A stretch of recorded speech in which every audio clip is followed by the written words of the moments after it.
তুমি তো সেই যুবক যে ফেসবুকে একদিনে 50টা স্ট্যাটাস দিছ, ফ্রান্সের মাল বন্ধ করো, ফ্রান্সের এই সেই করো, ইসরায়েলের মাল বন্ধ করো, ব্রাজিলের মাল বন্ধ করো, খাবো না, জ্বালিয়ে দাও। এগুলো তো তুমি বলেছো, আমরা এগুলো বলি নাই।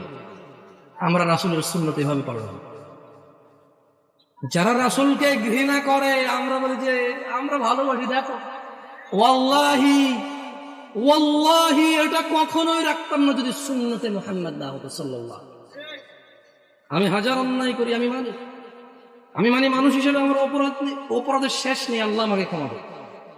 তবে তোমরা যারা মুহাম্মদ সাল্লাল্লাহু আলাইহি সাল্লামকে নিয়ে কুৎসা রটনা করো, অবমাননা করো, তোমাদেরকে বলে রাখি আমার টাকনুর উপরের কাপড় ওনাকে ভালোবাসি। তোমাদের বলে রাখি আমি বাম পা দিয়ে টয়লেটে যাই, ওনাকে ভালোবাসি।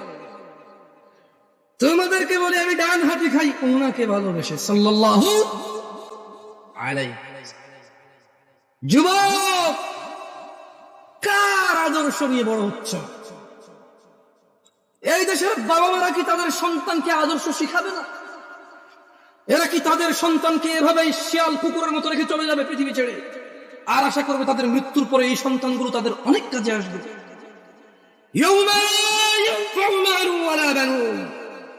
আল্লাহ বলছে সেদিন কাজে আসবে না সন্তান সম্পদ। ও নয়াপাড়ার মানুষরা, তোমাদের আদর্শ কে? তোমাদের আদর্শ কে? না, তোমাদের আদর্শ ব্রাজিল, আর্জেন্টিনার পতাকা। 4 কিলোমিটার পতাকা লাগাইছে, আম বাগান বিক্রি করে খবর শুনেছে। আল্লাহকে হেদায়েত, আল্লাহ আমার ভাইকে বুঝার তৌফিক দান করুন। যদি আজ বাংলাদেশের নিয়ে কিছু করতে বুঝতাম, নিজের দেশের একটা গিনিস বুকে ওয়ার্ল্ড হইতো।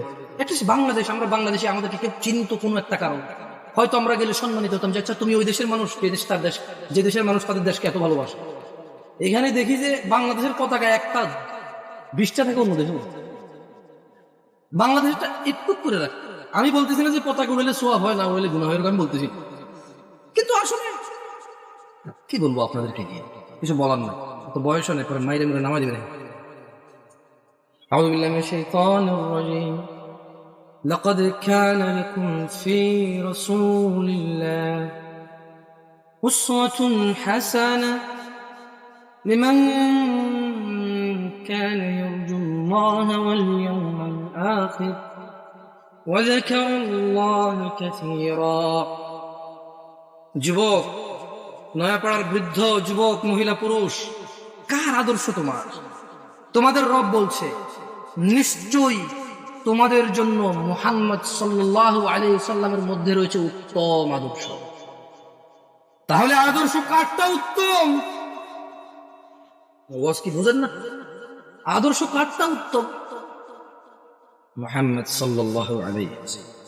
কি এখন মানে এরকম করলে ভালো লাগে? এরা দরকার না তো করেন, আপনি ঠিক ব্যাঠিক বললে আমার কাছে কি নাই। হ্যাঁ, আর শুনেন, আমি কিন্তু সুবহানাল্লাহ বলেন, আলহামদুলিল্লাহ বলেন এভাবে বলি না। মনে রাখবেন, ওয়াজের মাঠে যদি আপনি ভালো কিছু শুনেন, যেটা মনে করেন যে আপনার জন্য সুসংবাদ, সুবহানাল্লাহ বলবেন, আলহামদুলিল্লাহ বলবেন। যদি দেখেন যে একটা অন্যায়ের শাস্তির ব্যাপার বলা আছে, যদি আপনি অন্যায়কারী হন, সঙ্গে সঙ্গে বলবেন আউযু বিল্লাহ, নাউযু বিল্লাহ, আস্তাগফিরুল্লাহ, এগুলো বলবেন। সঙ্গে সঙ্গে অনুভূতিটা প্রকাশ করবেন যে আল্লাহ আপনি আমাকে মাফ করুন, আমি তো এই অপরাধ। যদি দেখেন যে জান্নাতের কিছু, আল্লাহর উদারতা আপনার সামনে বয়ান হয়, সঙ্গে সঙ্গে বলবেন আলহামদুলিল্লাহ। কি বলবেন? এগুলা আলহামদুলিল্লাহ বলেন। এভাবে কেন শিখাই দিতে হবে আপনাকে? বলেন, গত 50 বছর থেকে বয়স শোনেন, এখনো যদি শিখাই দেওয়া লাগে আলহামদুলিল্লাহ বলেন, হয় তাহলে আজকে এই বছর বলবো বলেন আলহামদুলিল্লাহ, আপনি বলবেন আলহামদুলিল্লাহ। আগামী বছর এসে আরেকজন বলবে সুবহানাল্লাহ বলেন, আপনি বলবেন সুবহানাল্লাহ। দরকার আছে নিজেরটা নিজে বলে ফেলবেন। কেমন? শুনুন, আচ্ছা এখানে চরমনের লোক আছে, আমি দেখতে পাচ্ছি, আমি টুপি দেখে বুঝতেছি 800 লোক আছে, না অসুবিধা কোথাও? বাংলাদেশে কিছু আইডেন্টিটি ক্রিয়েট হয়েছে, প্রত্যেকে তার আইডেন্টিটি বোঝানোর জন্য যে ভাই দেখো এটা আমার আকীদা, এটা আমার বিশ্বাস, এটা আমার মানহাজ।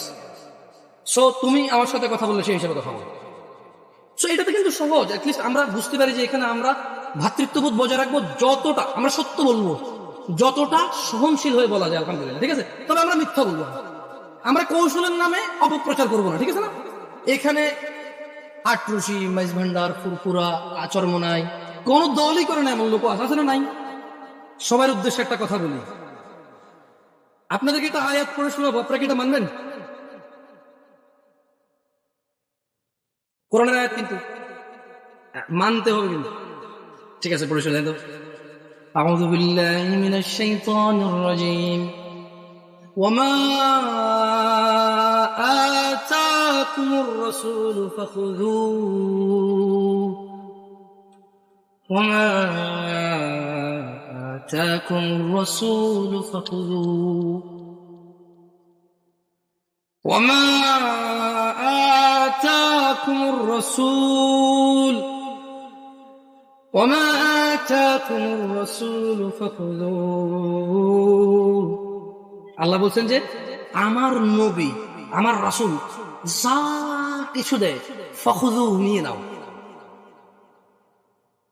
নিবেন তাহলে ছাড়তে হবে কি? আল্লাহ বলছেন পরবর্তী অংশে আয়াত ওয়ামা নাহাকুম আনহু ফান্তাহু। আজকে ওয়াদা নেওয়ার দরকার নেই, পরে আবার ঝামেলা, অসুবিধা নেই ভাই। হ্যালো কিছু বলিয়েন না, কারণ বাচ্চা মানুষ, আস্তে আস্তে বেশি কিছু বলিয়েন না, বাচ্চা ছোট পোলাবেন মানুষ। শুনুন, এরা আজকে আসতেছে, যদি এরা এখানে না আসে আগামীতে কারো পাওয়াই যাবে না। অলরেডি আপনাদেরকে বিরিয়ানি দিয়ে আনে, সিন্নি দিয়ে আনে, পিন্নি দিয়ে আনে, জিলাপি দিয়ে। এই পোলাপান যদি ওদের আশেপাশে না আসে, ওদেরকে টাকা পয়সা দিয়ে আনতে পারবে। এখন তো বিরিয়ানি দেয় কেন? ভুল বলছি নাকি? ভুল বলছি? পিন্নি, সিন্নি, বিরিয়ানি, খেজুরি, পোলাও, কোরমা, ভাই এটি তো অনেক পুরান হয়ে গেছে জিলাপি ভাই। এই জিনিস এখন আর খাইতে পারবি ওয়াজে আসে না। অমুক ওয়াজে যাবি, দৌড় না কেন? আর শুধু জিলাপি খাওয়ায়। চল অমুক জায়গা যাবি কেন? আরে উঁটেরটা জব দিয়েছে, গরুটা মহিষটা জব দিয়েছে, চল খাই আসি পাঠিয়ে। এরপর আবার পোলাপেন ওয়াজ শুনে যাবেন, আমি 3 প্যাকেট নিয়েছি, বুঝছো 3 প্যাকেট। আরে ভাই ও বুঝে না, আমি এখান থেকে 1 প্যাকেট, ওখান থেকে 1 প্যাকেট, ওয়াজ হয়ে গেছে। তো এই পোলাপেন গুলো ঘুরঘুর করতেছে, ঘুরঘুর করতে দেন। তবে ছোট ভাই তোমাদেরকে ভাইয়া অনুরোধ করি, তোমরা দৌড়াদৌড়ি করলে একটু বাইরের দিকে করো, কারণ তোমাদের শব্দ আসে একটু, ভাইয়া কনসেন্ট্রেটটা নষ্ট হয়ে যায়। হ্যাঁ, মনোযোগ দিতে পারি না। তো তোমরা আমার ছোট ভাই, তোমাদেরকে অনুরোধ করলাম, তোমরা খেলাধুলা করো, দৌড়াদৌড়ি করো, একটু শব্দ যত কম করে করা যায় সর্বোচ্চ চেষ্টা করো। বাকি ওদেরকে কেউ কিছু বলবেন না, কেমন? তাহলে একটা আয়াতের কথা বলেছিলাম, আপনারা নিবেন, বলেন তো আয়াত। দৌড়াদৌড়ি করো, একটু শব্দ যত কম করে করা যায় সর্বোচ্চ চেষ্টা করো। বাকি ওদেরকে কেউ কিছু বলবেন না, কেমন? তাহলে একটা আয়াতের কথা বলেছিলাম, আপনারা নিবেন, বলেন তো আয়াতের অংশ মানবেন কিনা? ওয়ামা নাহাকুম আনহু ফান্তাহু। মুহাম্মদ সাল্লাল্লাহু আলাইহি সাল্লাম যা ইসলামের নামে দেয় নাই তা ছেড়ে দাও, ছেড়ে দিবেন। শরমুনাই হন, আট্রসিয়ন, মাইজবান্ডার হন, ফুরফুরা হন, হানাফি, শাফি, মালাকি, সুফি, চিশতি, সাবরি, তরিকত, হাকিকত, মারেফত, যেটাই হন, এই আয়াতটা মানবেন? সবাই বলেন মানবেন? এই জোরপূর্বক মানেন না, শরম নেই। কারণ এই দেশে হুজুররা বলে যে কিছু শয়তান আছে, ওয়াজ শুরু হইলে তারা উঠা গিয়ে চলে যায়। বুঝবেন যে তাগর লগে একটা না 10টা করে শয়তান আছে, যেটা এখান থেকে উঠা যাবে ওইটা একটা মুনাফিকের বাচ্চা। এই কথা বলার পর পাবলিক পেশাবে উঠে যাবে না। আমি এরকম বলবো না। আপনার যদি হাজত লাগে আপনি যান, আপনি এখানে বসা জরুরি না, কথা শুনে মানা জরুরি। বুঝাতে পারছি? এখান থেকে যদি কেউ উঠে যান, মোটেও মুনাফিক। এখান থেকে উঠে গেলে মুনাফিক কেন? ওয়াজ থেকে উঠে গেলে মুনাফিক কেন? নামাজ না পড়লে মুনাফিক, বেঈমান হোক, মুশরিক হোক। একজন এখানে আমি আসছি 1 ঘন্টা আগে, আপনারা তো অনেকে 8টা 9টা থেকে আসেন না এখানে। তো আমি বক্তব্য দিলে হবে, আমার 1 ঘন্টা হিসেব করলে হবে? কেউ 3 ঘন্টা থেকে বসে আছে, বেচারা বসে নাই। তো তাহলে আপনারা যার খুশি উঠে সবাই চলে গেল, আমার কোনো আপত্তি নাই। তখন আমি কি করবো জানেন? কারণ মানুষজন উঠে গেলে মন খারাপ হবে। আমি এমনি কাগজ দিয়ে দেবো, কে উঠলো না উঠলো আমার কিচ্ছু দেখা যায় না। যা আমার কাছে প্রত্যেকটা অবস্থার জন্য সান্ত্বনা আছে, আলহামদুলিল্লাহ। কি করবো তো মাইনা তো নিতে হবে, বুঝলেন না? যাক, মাহফিল আর বেশি লম্বা করবো না। তাহলে হানাফি, শাফি, হাম্বলি, মালিক, চিশতি, সুফি আমি বুঝি না, এগুলো বহুত অনেক গাঢ় ব্যাখ্যা আছে। হালকা হালকা শিখতেছি, তবে এখনো এগুলো এক্সপ্লেন করার মতো নলেজ হয় নাই, তাই এইসব বিষয়ে হাত দিব না, সবাইকে বলে দিচ্ছি। তবে নয়া পড়ার মুসলমানরা, তোমরা কি রাজি আছো সূরা হাশরের 7 নম্বর আয়াতের ব্যাপারে? তোমরা আজকে থেকে সিদ্ধান্ত নিবে, রাজি আছো? বলো, ওয়ামা নাহাকুম আনহু ফান্তাহু।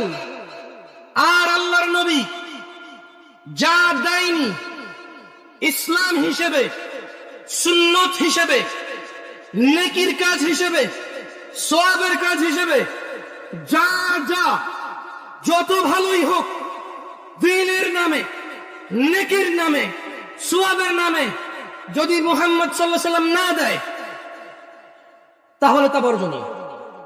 ওয়াত্তাকুল্লাহ, আল্লাহ বলছে যে আল্লাহর নবী যা দেয় তা নিয়ে নাও, তিনি যা দেয়নি তা ছেড়ে দাও। ওয়াত্তাকুল্লাহ, আল্লাহকে ভয় এবং ভালোবাসো, আল্লাহর তাকওয়া অবলম্বন করো।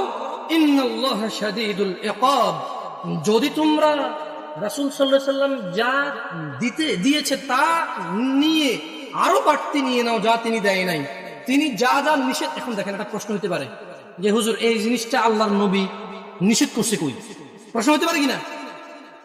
এবারে দিকে আসেন, আরে আপনি আসেন, আপনি আসবেন, আসেন, আপনি আসেন। মুরব্বী ভয় পেয়ে একটু মুরব্বী হয়ে যাচ্ছে, কষ্ট পেয়ে যাবেন। আমি একটা যুবক টুবক দেখতেছিলাম।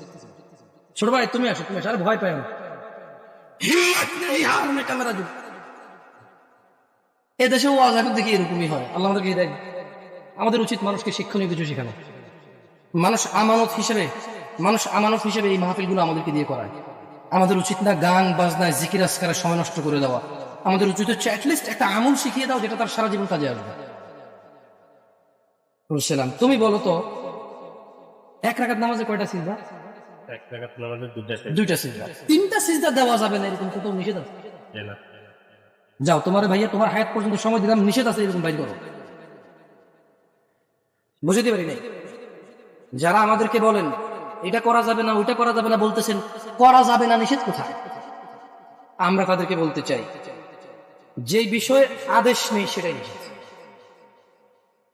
রাসূল সাল্লাল্লাহু আলাইহি সাল্লামের পক্ষ থেকে যে বিষয়ের আদেশ নেই সেটা কি নিষেধ? এভাবে সবকিছু হবে না। কিছু কিছু বিষয় আছে যেগুলো নিষেধ করে দিয়েছে, ওই বিষয় ওইটাই হারাম, বাকি যেটা নিষেধ করেনি বাকি সবগুলো হালাল। কিন্তু ইবাদতের ক্ষেত্রে কি লাগবে? সবাই বলেন, ইবাদতের ক্ষেত্রে কি লাগবে? যেটা যেটা আদেশ নেই সবই নিষেধ। আল্লাহ আমাদের ক্ষমা করুন। সময় থাকতে আল্লাহর দিকে ফিরে আসো মুমিনরা। ইনশাআল্লাহ within 5 minutes I will finish my lecture here ইনশাআল্লাহ। 5 থেকে 7 মিনিটের মধ্যে ইনশাআল্লাহ প্রোগ্রাম শেষ করব। মুমিনরা, তোমরা আল্লাহর দিকে ফিরে আসো তোমাদের এই জীবন বেঁচে থাকা অবস্থায়। জেনে রাখবা এই জীবন আল্লাহর পক্ষ থেকে এক অমূল্য সম্পদ। এই জীবনটা চলে গেলে পুরো পৃথিবীর বিনিময়ে আর ফেরানো সম্ভব নয়। মুমিনরা, সময় থাকতে তোমরা আল্লাহর দিকে ফিরে আসো। আল্লাহ তাআলা বলছেন কোরআনুল কারীমে, হাত্তা ইযা জাআ আহাদাহুমুল মাউত ক্বালা রাব্বিরজিউন, অবশেষে যখন তাদের কারো মৃত্যু আসে সে বলে, হে আমার রব, আমাকে পৃথিবীতে ফেরত পাঠান। লাআল্লি আ'মালু সালিহা ফীমা তারাক, যাতে আমি সৎ কাজ করতে পারি যা আমি পৃথিবীতে বেঁচে থাকা অবস্থায় করিনি। কাল্লা, আল্লাহ বলবেন কখনো না। ইন্নাহা কালিমাতুন হুয়া কাইলুহা, এটা তো তার একটি বাক্য মাত্র যা সে বলবেই বলবে। ওয়া মিন ওয়ারাইহিম বারযাখুন ইলা ইয়াউমি ইউবআসুন, তাদের সামনে বারজাখ থাকবে উত্থান পর্যন্ত। ও নয়াপাড়ার মানুষরা, তোমরা আল্লাহকে ভয় করো, আল্লাহকে ভালোবাসো যেভাবে ভয় করা উচিত। তোমরা মৃত্যুবরণ করিও না মুসলিম হওয়া ছাড়া। নয়াপাড়ার মহিলা এবং পুরুষকে বলতে চাই, 5 ওয়াক্ত মিনিমাম 17 রাকাত নামাজ যে পড়ে না তার ইসলামে সে আছে, সে মনে করলেও মুহাম্মদ সাল্লাল্লাহু আলাইহি ওয়াসাল্লাম মনে করেন। আমরা সবাই দোয়া করি আল্লাহ তাআলা আমাদেরকে 5 ওয়াক্ত নামাজের তৌফিক দান করুন। ও আল্লাহ, আমরা এই মাহফিলে তোমার দয়ায় এসে পৌঁছেছি। যেহেতু তুমি এখানে এনে আমাদের দয়া করেছো, এখান থেকে যা শিক্ষণীয় আছে তা তুমি আমাদেরকে দান করো। ভাই তোমারা কেমন লাগে জানি না, আমি ব্যঙ্গ করে বলছি না। বহু মানুষ দেখছি দাঁড়িয়ে আছে, এরপরে শেভ করার পর মনে হয় যেন ডিম ছুলে ফেলছে, আলু ছুলে ফেলছে, এরকম লাগে। আমি ব্যঙ্গ করে বলছি না, বললাম আমার এরকম লাগে। আর কি আমার হয়তো আমার প্রবলেম, হয়তো আমার হীন মন মানসিকতা, হয়তো আমার ছোট নিচ মন মানসিকতা। আমি আন্তরিকভাবে ক্ষমা চাচ্ছি আমার এই নিচ মন মানসিকতার জন্য। তবে আমার এমনই মনে হয়, দেখি তোমার কাছে মনে হয় এখন লাভ দিলে 10 হাত উপর উঠে যাবার শেভ করছো, ক্ষমতা বেড়ে গেছে। যে মেয়েরে প্রপোজাল করবা সে মেয়ে আর ফিরাইতে পারবে। যেখানে চাকরির জন্য সিভি ড্রপ করবা, এখন চাকরি হয়ে যাবে তোমার। এখন যদি তুমি কারোর সাথে ঘুষাঘুষি মারামারি লেগে যাও, তোমার শক্তি বেড়ে যাবে, তুমি জিতে যাওয়া। দাড়ি কাটছো এই জন্য, আমার এরকম মনে হয়। আমার কাছে তোমার সিদ্ধ ডিমের মতো না। আপনি নিজে তো শেভ করেন, ঠিক বলছি। আপনার কাছে কি মনে হয় আপনি ঠিক বেটিক হবে এই জায়গায়? আমি একবারও জিজ্ঞেস করছি ঠিক কিনা? একবারও জিজ্ঞেস করছি? আমি যা বলি তার যদি সত্যায়ন আপনি করতে হয়, তাহলে আমি কি এখানে পরীক্ষা দিতে আসছি? মানে আমি বলবো ঠিক কিনা, আপনি বলবেন ঠিক, তারপরে ঠিক হবে, তাহলে আমি কি এখানে আমাকে আনছে কেন? আমাকে আনছে যে কিছু বলার নেই। এবার যদি আমার বলায় ভুল হয় আপনি সংশোধন করে দেবেন, আমি আপনাকে ঠিক বেঠিক জিজ্ঞেস করবো কেন? আমি পাগল যে আপনারা বলবো ঠিক, আপনি ঠিক বললে আমার গা গরম হয়ে যাবে। ও আল্লাহ, কত মানুষ ঠিক বলে। এভাবে ঠিক ব্যাঠিক হয় না ভাই। এই পুরো পৃথিবীর সব মানুষ যদি কোনো একটা ঠিককে ব্যাঠিক বলে, এটা ঠিক থেকে যাবে। এই পুরো পৃথিবীর সব মানুষ যদি একটা ব্যাঠিককে ঠিক বলে, এটা ব্যাঠিক থেকে যাবে।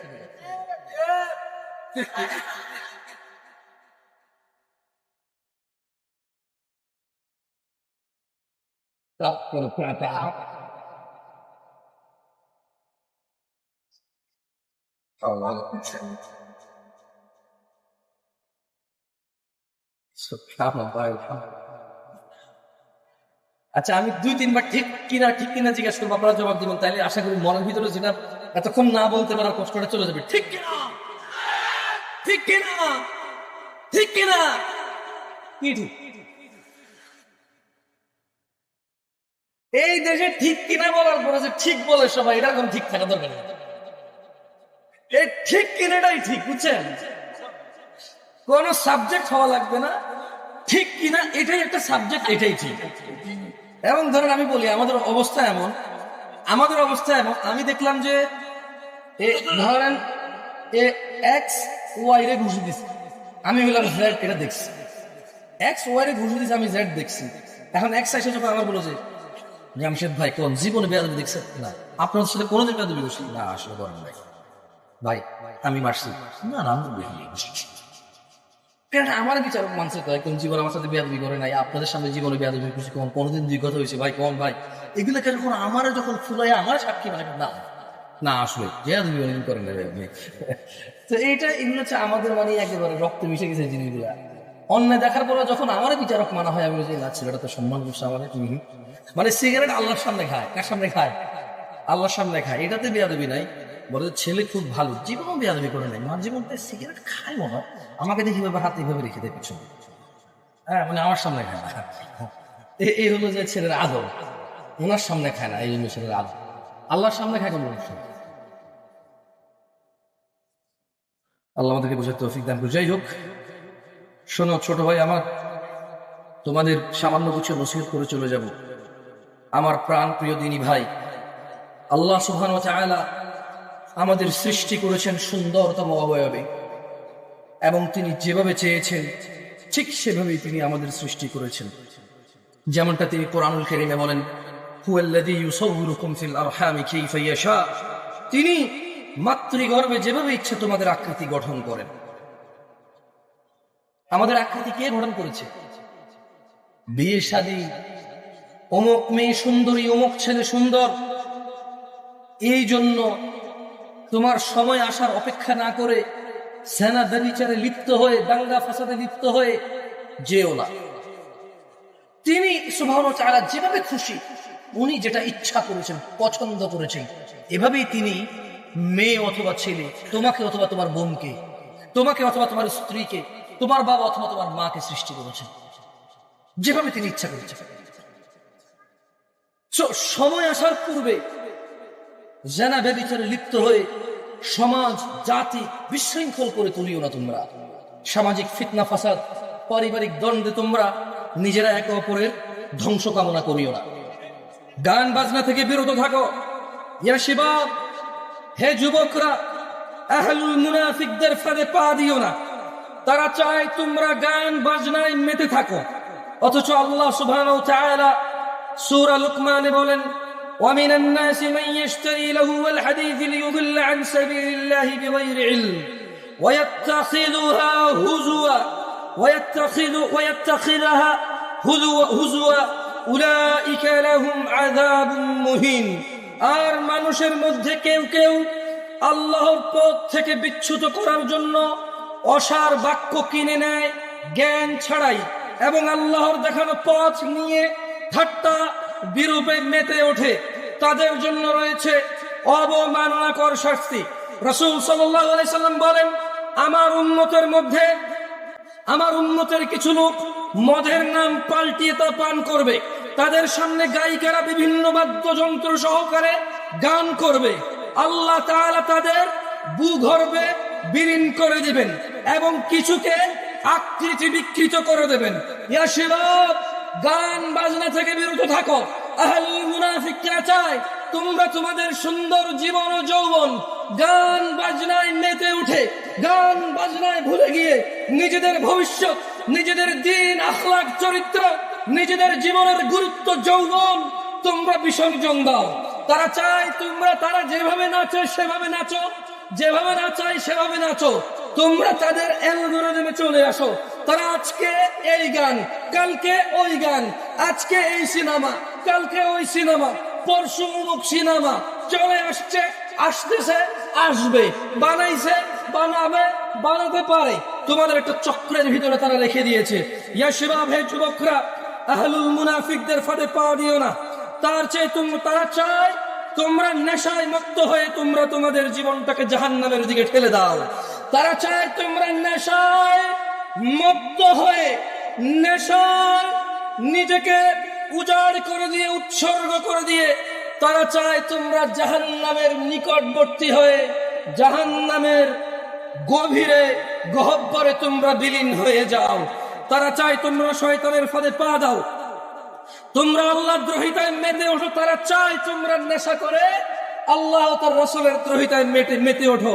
অথচ আল্লাহ সুবহানাহু ওয়া তাআলা চায় তোমরা সফল হও, সফলতার দিকে আসো।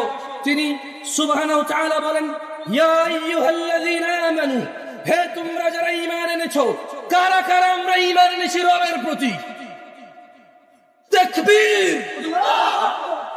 ঈমান এনেছি কারা কারা?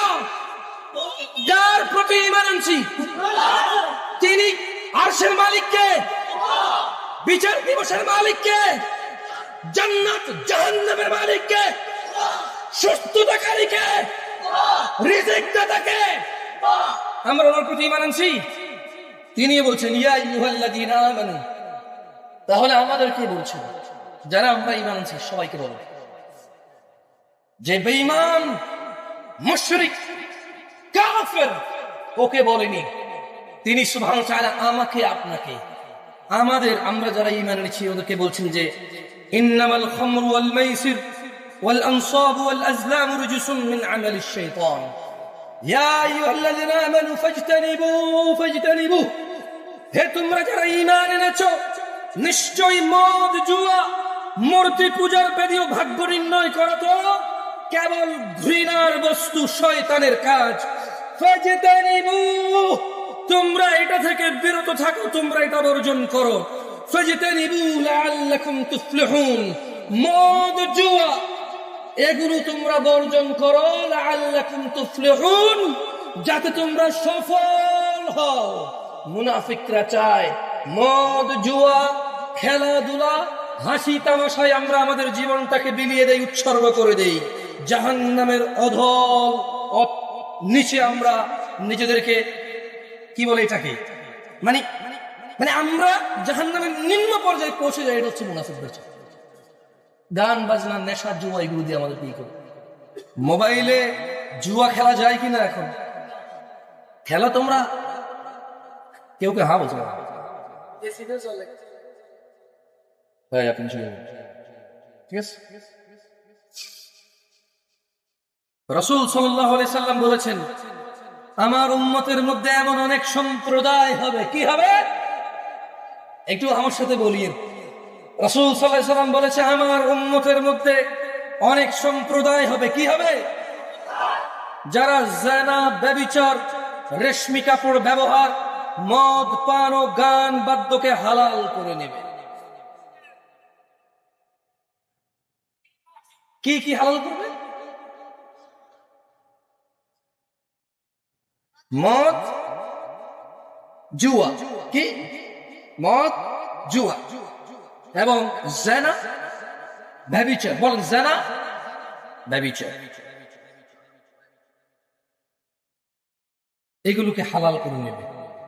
যেমন আজকের দিনে কোনো ছেলে যদি পার্কে, আজকের দিনে কোনো মেয়ে ছেলে যদি পার্কে হাত ধরে হাঁটে, ওরা কি এটাকে জানা মনে করে? আজকের দিনে কোনো ছেলে মেয়ে বিবাহ করেনি, ভিডিও কলে কথা বলে, ওরা কি এটাকে জানা মনে করে?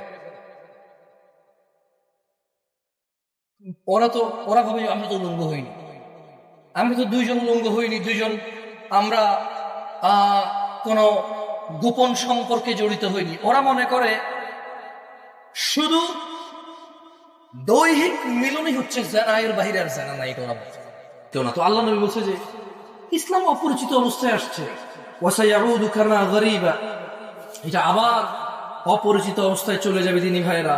সুতরাং আমি আপনাদেরকে বলবো, যারা আপনারা এখানে আসছেন, আজকে কারা কারা ঈশান নামাজ পড়ছেন, এই কথা বলে যাদেরকে উঠাইছি এ পর্যন্ত তেমন ফলাফল ভালো হয় না, তার আজকে উঠাবো না।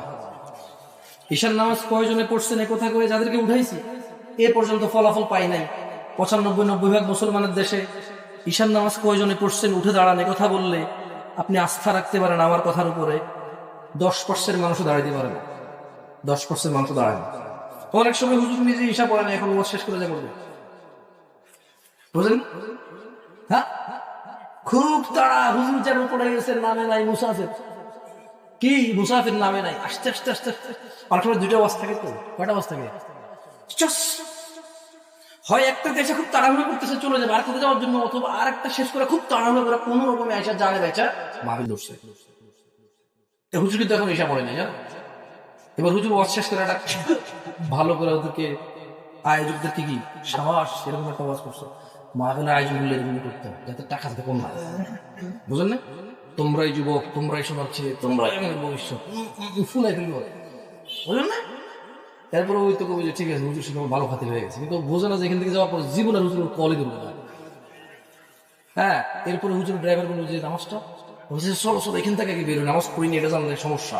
বলবো যে হুজুর আপনি ওয়াজ করে গেলে এসেই পড়েন নি, আমরা ওই দিকে যাই পড়বো। আমরা কি করবো? ওই দিকে যাই পড়বো। ওইদিকে কি হবে?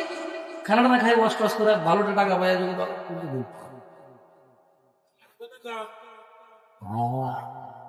আপনাকে কেন না করে ভাঙ হচ্ছে না, বোঝেন না?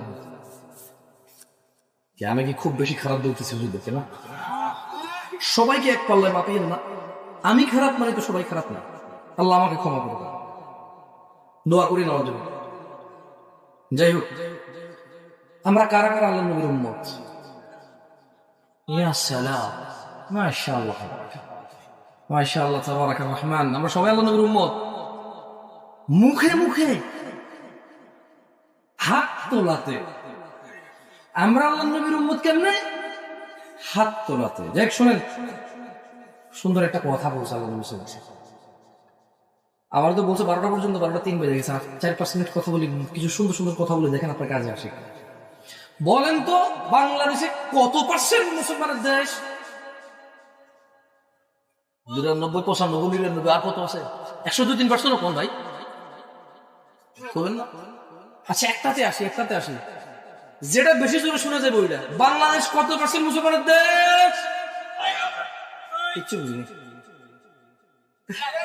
আচ্ছা 3-4 জনের জিগাই মানে বলবে কত পার্সেন্ট? 90। কত? আপনি কত পার্সেন্ট মুসলমানের দেশ? আপনাদের কিন্তু জিগাই নেই, আপনারা বলেন। আর মাইক ম্যান বই আমার ফেভারিট। কত পার্সেন্ট মুসলমানের দেশ? 80। 1,10,000 কমে গেছিল এখানে। কত পার্সেন্ট মুসলমান দেশ? 98। মাশাআল্লাহ, ওকে। কত পার্সেন্ট? 93। না, মাথা মতো নষ্ট হয়ে যাচ্ছে। যাক, আমরা সবাই কি আল্লাহর নবী কি? আলহামদুলিল্লাহ। তাহলে ভালো খবর আছে আমাদের জন্য। আগে কি ভালোটা শুনবেন না খারাপটা শুনবেন? আগে ভালোটা শুনবেন। না না না, আগে খারাপটা কোন বুঝতেছি না। এখানে লেখা আগে ভালোটা আছে, আগে ভালোটা কোন দেখে দেখে কইতো লেখা ভালোটা আছে। যাই হোক, আউযু বিল্লাহি মিনাশ শাইতানির রাজিম। আন আবি হুরায়রা রাদিয়াল্লাহু আনহু قال, আবু হুরায়রা রাদিয়াল্লাহু আনহু থেকে বর্ণিত, তিনি বলেন আল্লাহর নবী সাল্লাল্লাহু আলাইহি সাল্লাম বলছে, কুল্লু উম্মতি ইয়াদখুলুনাল জান্নাহ। আবু হুরায়রা বলছে রাদিয়াল্লাহু আনহু, রাদিয়াল্লাহু উনি বলছে যে আল্লাহর রাসূল সাল্লাল্লাহু আলাইহি ওয়াসাল্লাম বলেছে, কুল্লু উম্মতি ইয়াদখুলুনাল জান্নাহ, আমার সমস্ত উম্মত জান্নাতে প্রবেশ করবে। কোথায় প্রবেশ করবে? জান্নাতে প্রবেশ করবে। বলছে যে ইল্লা মান আবা, আবা ব্যতীত আমার সব উম্মত জান্নাতে যাবে। সুবহানাল্লাহ। ক্বালু, সাহাবারা বললেন, ইয়া রাসূলুল্লাহ, মান ইয়াবা ইয়া রাসূলুল্লাহ, ইয়া রাসূলুল্লাহ, আপনার সব উম্মত জান্নাতে যাবে, আবা জান্নাতে যাবে না, ওকে আবাটা কে? তখন আল্লাহ নবী বললেন যে মান, যে আতাআনি, আমি মুহাম্মদের অনুসরণ করে, সাল্লাল্লাহু আলাইহি ওয়াসাল্লাম, দাখালাল জান্নাহ, যে আমি মুহাম্মদ সাল্লাল্লাহু আলাইহি ওয়াসাল্লামের অনুসরণ করে সে জান্নাতে প্রবেশ করবে।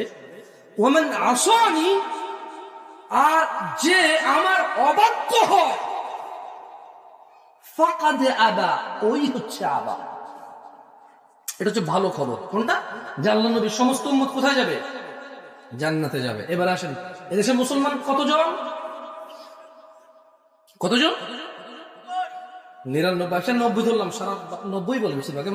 আমি এই বহুত বড় বড় রাজনীতিবিদদের বক্তব্য শুনছি 90% মুসলমানের দেশ, তছনছ করে দেবো যে কিছু করবে। শুনতে ভালো লাগে কথা, না? শুনতে ভালো লাগে না? আল্লাহ আমাকে ওয়াল্লাহি আল্লাহ সাক্ষী তিরস্কার করতেছেন, আমার আচরণ মুখে যদি আপনারা মানে ইনসাল্ট ফিল করেন, আমি আলহামদুলিল্লাহ ক্ষমা চাচ্ছি। আমি আসলে ভালো লাগছে না, এটাই অন্য কিছু মানে 90% মুসলমানের দেশ বলে ভালো লাগছে না। কারণ ধরেন কি বলবো আপনাকে, আপনারা কি আল্লাহর কাছে সবচেয়ে প্রিয় আমল কোনটা জানেন? হ্যাঁ, আমার সাথে বলেন। আব্দুল্লাহ ইবনে মাসউদ, সবাই আমার সাথে বলেন তো। আব্দুল্লাহ ইবনে মাসউদ রাদিয়াল্লাহু আনহু থেকে বর্ণিত, আল্লাহ নবী সাল্লাল্লাহু আলাইহি সাল্লামকে জিজ্ঞেস করেছে আব্দুল্লাহ ইবনে মাসউদ রাদিয়াল্লাহু আনহু যে, ইয়া রাসূলুল্লাহ, আল্লাহর কাছে আইয়ুল আমালু আহাব্বু ইলাল্লাহ, আল্লাহর কাছে কোন কাজটি সবচেয়ে মানে প্রিয়? তখন আল্লাহ নবী সাল্লাল্লাহু আলাইহি ওয়াসাল্লাম বলেন যে as-সালাতু আলা ওয়াক্তিহা। ওই যে বললাম হুজুর ওয়াজ করতে এসে ওয়াজ করে চলে যায় নামাজ পড়া। আর আল্লাহর কাছে প্রিয় আমল কোনটা? আল্লাহর কাছে প্রিয় আমল কোনটা? অর্ধেক বলছেন, অর্ধেক বলেন নাই। as-সালাতু আলা ওয়াক্তিহা, সময় মতো নামাজ পড়া, এটা হচ্ছে আল্লাহর কাছে প্রিয় আমল। আসেন, এরপরে আপনার এই যে একটু আগে যে বললাম না যে বক্তব্য শুনতে ভালো লাগে 90% মুসলমানের দেশ, এটা যে বললাম আপনাকে বলছি মনে কষ্ট নিয়েন না। কেন বললাম আমি আপনাকে বলি, শোনেন। সাঈদ ইবনে মুসাইয়্যিব রাহিমাহুল্লাহ থেকে বর্ণিত, তিনি বলেন যে আন্না রাসূলুল্লাহ সাল্লাল্লাহু আলাইহি ওয়াসাল্লাম قال বাইনানা ওয়া বাইনাল মুনাফিকিনা শুহুদুল ইশা'i ওয়াস সুবহ। মুনাফিক আর মুসলমানের মধ্যে পার্থক্য হচ্ছে ইশা আর ফজরের নামাজ উপস্থিত হওয়া। এইবার বলেন কত পার্সেন্ট মুসলমান দেশ? না, বলার দরকার নাই, আপনি জাস্ট নিজেরা নিজে বলেন, আমার বলতে আগেটা তো বলছি শুনছি। ওটা আপনি বলেন, রাজনীতিবিদ হলে আমি বলি, উঠার পরে জোশ চলে আসলে আমিও বলি না। এদেশে যখন মানুষ বলে কোরআনে আয়াত গোনা শুরু করে তখন 6600, আসলে কি 6666 আছে? এই গণনা কিন্তু ভুল করতে পারবো অনেকে। কত কি লেগে? আমি একবার সময় পাইছি, বসে বসে গুনতেছিলাম, পরে দেখেছি 6666 দূরের কথা, 234 হয়ে। পরে চিন্তা করলাম আচ্ছা সবগুলো সুরের সাথে একবার আউযু বিল্লাহ লাগাই, 114 দিয়ে প্লাস করলাম। এরপর সব সুরের আগে তো বিসমিল্লাহ আছে না, তো বিসমিল্লাহ তো আয়াত হিসেবে প্লাস করলাম। দেখলাম যে কোনোভাবেই 666 দূরের কথা 600 পাঠ্য হয় না। কিন্তু যত মানুষ বলে কোরআনের আয়াত সংখ্যা বক্তব্য বলে, কতটা বলে বলেন তো? ওর ওই বক্তব্য যতটা সঠিক, 90% মুসলমানের দেশে বক্তব্য ততটাই সঠিক। ওই বক্তা যত বড়, ওর আন্দাজ আর ওর গণনা কেমন কথা কোনোদিন গুনে দেখলো না, কিন্তু 6666 বলতেছে। আজকে 10, 12, 15 বছর থেকে শুনি 6666 আয়াত। কোথায় বাকি আয়াতগুলো? কোথায়? 90% মুসলমানের দেশের মানুষ শুনে নেন, আজকের দিনের শেষ হাদিস শুনে নেন, এরপর আর একটা আয়াত বলবো ব্যাস, আর একটা কথা বলবো না এখানে, বিচার করেন নিজের নিজে, বিচার করেন নিজের ছেলে মেয়ের, বিচার করেন নিজের ছেলে মেয়ের। জাবের রাদিয়াল্লাহু আনহু থেকে বর্ণিত, তিনি বলছেন, ইন্না বাইনার রাজুলি ওয়া বাইনাশ শিরকি ওয়াল কুফরি তারকুস সালাহ, নিশ্চয় শিরক কুফরের মধ্যে পার্থক্য হচ্ছে নামাজ ত্যাগ করা। এইবার নিজে নিজে বলেন, কত ভাগ মুসলমানের দেশ, আপনি কে, আপনি আমি কে, আমি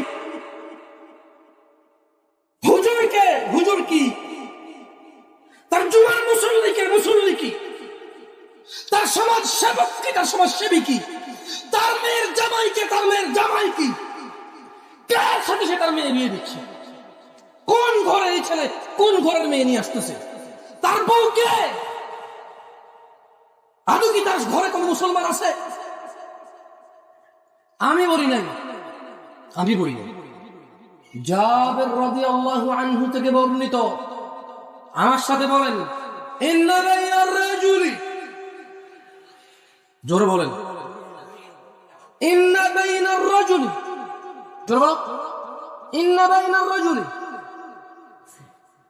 ইন্না বাইনার রাজুলি, নিশ্চয়ই একজন ব্যক্তি, তুমি একজন ব্যক্তি তো না, একজন তো তুমি, ঠিক আছে, এই হাদিস এটা বলতেছে, নিশ্চয়ই একজন ব্যক্তি, ওয়া বাইনাশ শিরক, বলো ওয়া বাইনাশ শিরক, এবং শিরক, ওয়াল কুফরি, এবং কুফরি, তারকুস সালাহ, নামাজ ত্যাগ করা।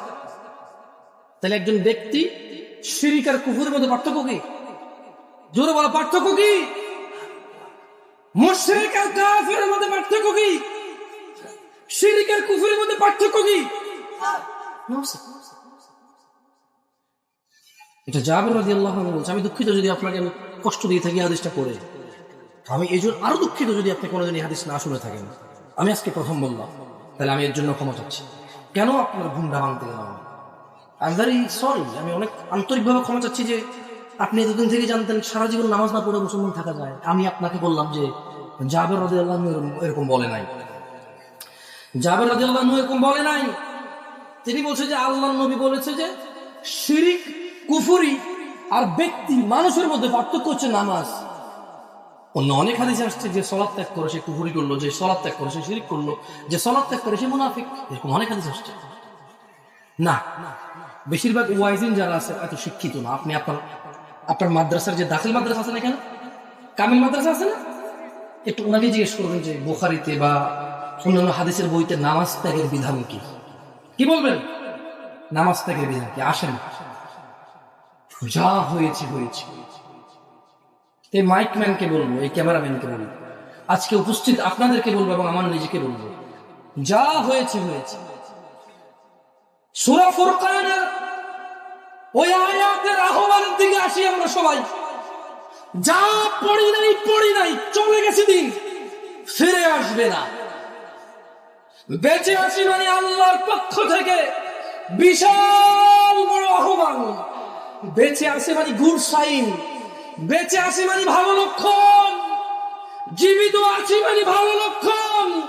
কারণ তিনি সুবহানাহু ওয়া তাআলা বলছেন, ইল্লা মান তাব, অতঃপর যে অপরাধ থেকে ফিরে আসে, তওবা করে, ওয়া আমানা, ঈমান আনে, ওয়া আমিলা আমালান সালিহা, এবং ভালো কাজ করে, ফাউলাইকা ইউবাদদিলুল্লাহু সাইয়্যাতিহিম হাসানাত, যে লোকটা খারাপ থেকে ফিরে আসে, ঈমান আনে, ভালো কাজ করে, তার আগের যত পাপ আছে আল্লাহ নেকিতে পরিণত করে। নামাজ যেগুলো ছুটেছে খালাস, রোজা যেগুলো থাকেননি খালাস, মদ যতটুকু খেয়ে ফেলছেন খালাস, জানা যা হওয়ার হয়ে গেছে খালাস, উদাসীনতা যা হওয়ার হয়েছে খালাস। এইখান থেকে এখন উঠবেন, সোজা বাসায় যাবেন, কাপড় চোপড় নষ্ট হলে পরিবর্তন করবেন, গা নষ্ট হলে গোসল করবেন, ভালো জামা কাপড় পরবেন, আর যদি পবিত্র হয় খালাস লাগবে না, ওযু করবেন, 4 রাকাত ইশা আদায় করবেন, যেটা আজকের এসে ছুটে গেছে। আল্লাহকে বলুন, ইয়া আল্লাহ, তুমি বলেছো যদি আমি পিছের পাপ ছেড়ে দেই আর তোমার কাছে মাপ চাই, ওই পাপগুলো আর যদি না করি, তাহলে আমার পাপে যে গুনাহ হইতো ওই গুনাহগুলোকে তুমি উল্টা নেকির পাল্লা দিয়ে দিবা ওজন তো। সো ইয়া আল্লাহ, আমি বেঁচে আছি মানে ভালো লক্ষণ, জামশেদ মজুমদার বলেছে। জামশেদ মজুমদার তোমার কোরআনুল কারীমের সূরা ফুরকানের আয়াত পড়ে বলেছে যে বেঁচে থাকা হচ্ছে পৃথিবীর সবচেয়ে ভালো লক্ষণ, কারণ জীবিত মানুষ একমাত্র পারে তার গুনাহকে নেকিতে পরিবর্তন করতে। জীবিত মানুষ আল্লাহর কাছে তওবা করতে পারে, ক্ষমা চাইতে পারে, ফিরে আসতে পারে, ইবাদত করতে পারে, ভালো কাজ করতে পারে, সংশোধন হইতে পারে। মৃত মানুষ পারে না। যে মরে গেছে তার শেষ, তারা কিচ্ছু করার নেই। আল্লাহ আমাদেরকে বোঝার তৌফিক দান করুন।